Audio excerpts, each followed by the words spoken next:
What's up, my dear students? So let's keep bringing the fields that are missing in our featured section.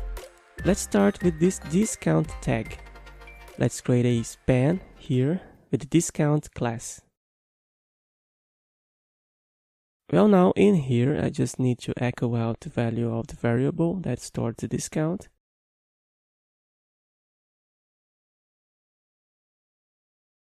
And after that, I concatenate with a string containing the percentage sign and the word off. Let's see if it worked.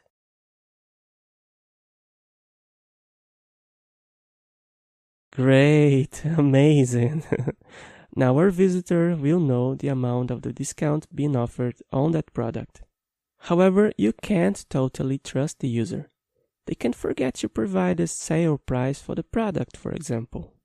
If that happens, we run the risk of the product being advertised with 100% discount.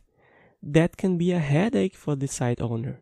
To avoid this, let's create a validation before this discount span, like this.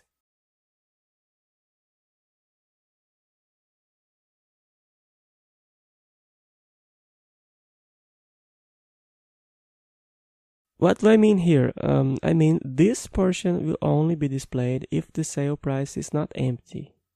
Now let's go to the product title. Let's create an H3 tag here.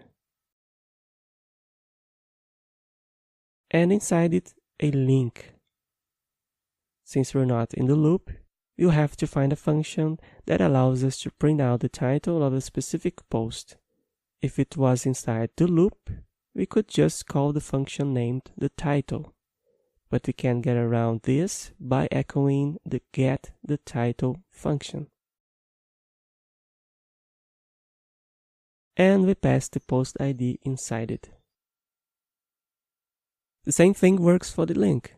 If you were in a loop, we would call the function the permalink. Outside the loop, there is one called getPermalink. And we can pass the ID value here as well. Let me open a parenthesis for a quick curiosity.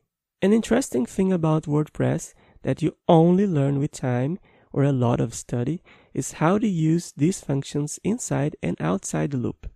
Usually functions that start with get only return, store values. To show the content returned by them, you will always need to echo them out. Besides, if you try to study in depth how the functions that are called in the loop work, like the title function, they always call a get type function internally under the hood.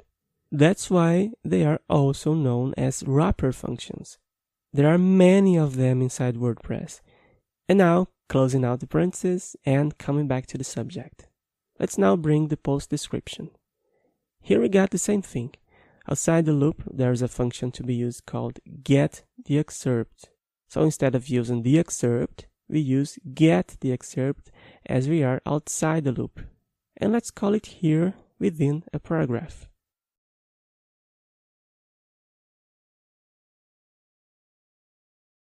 Same thing, we pass the ID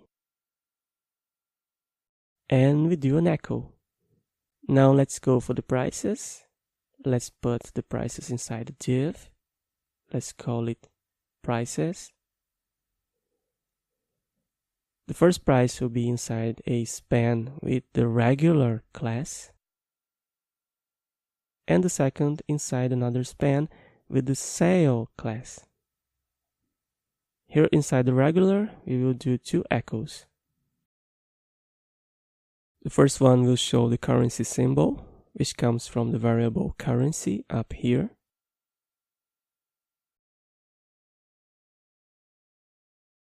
And the second one comes from the regular price of the product, this variable here.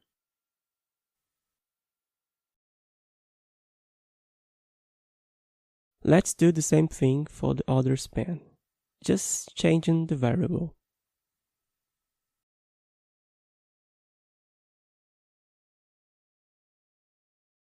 I'll take this opportunity to do a check here too. It will only show the sale price if there is indeed a sale price for the product.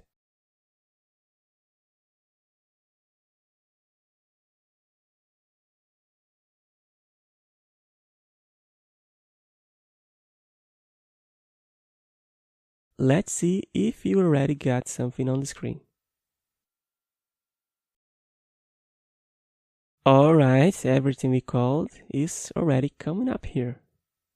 Now there's just one thing missing, which is the link to the cart button. We need a link that has a format that can help us put a product right into the cart. If you look at one of these links on the front end, we will see that they have a very specific format. We have the site URL, then a question mark, the text add to cart, an equal sign, and the ID of the product that will be sent to the cart. To do this, we'll first create an anchor tag.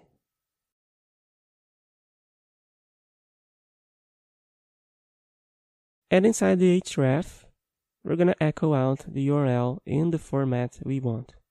However, we're going to pass this URL inside the WordPress function called askURL. Later in the course, you'll understand why to use these functions. What I can say now to you is that this is a WordPress function that makes the theme more secure.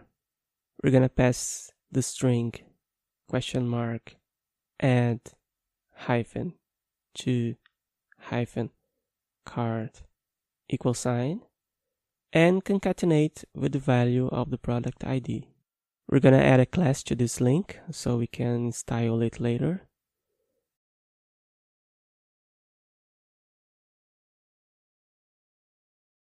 And the text of the link.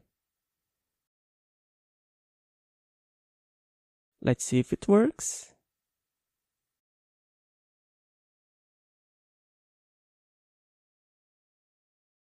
Look up here. This is the number of items we currently have in our cart. Let's click on the button. Now the number has increased. And if we enter the cart, here we have a message telling us that the item has been added. And here we got the item. So it's working perfectly, guys. Well, let's go to the last task of this class. In the previous lesson, I think you saw me activating the checkbox we created for the Deal of the Week section.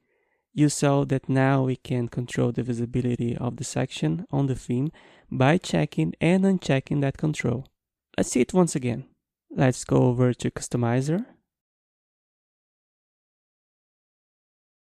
At this moment, since the checkbox is activated, is checked, the value stored into the database is 1. As we also have an ID here, the section is being displayed. Right now, that validation we've included before the Deal of the Week section in our template home file is returning true. If we go back to the customizer, uncheck the control,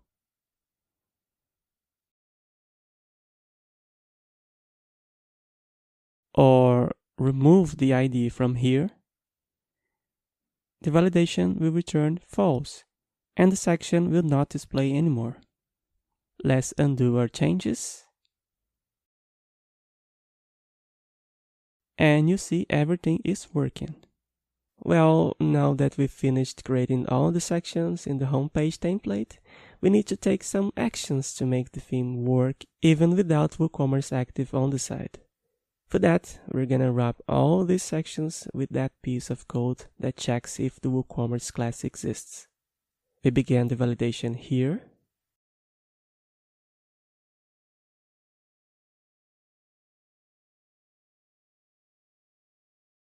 And we end here at the end of the last section.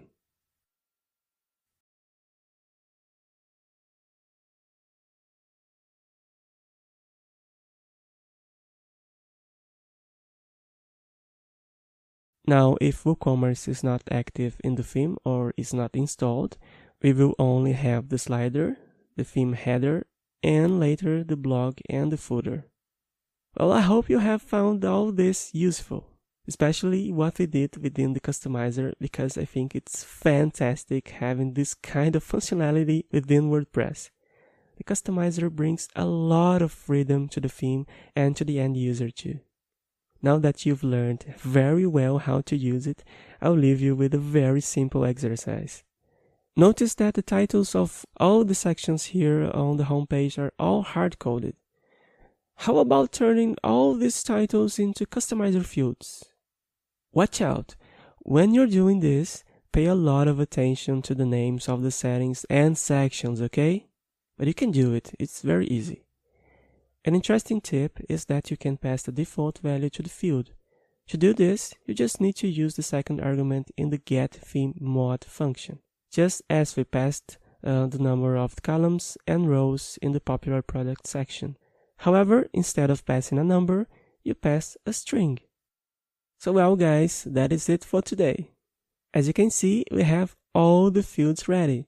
We just need a little bit of CSS here to make things look good. In the next lessons file, you have access to the CSS, everything organized for you to go on with the lessons. I'll take the opportunity to style the rest of the page as well.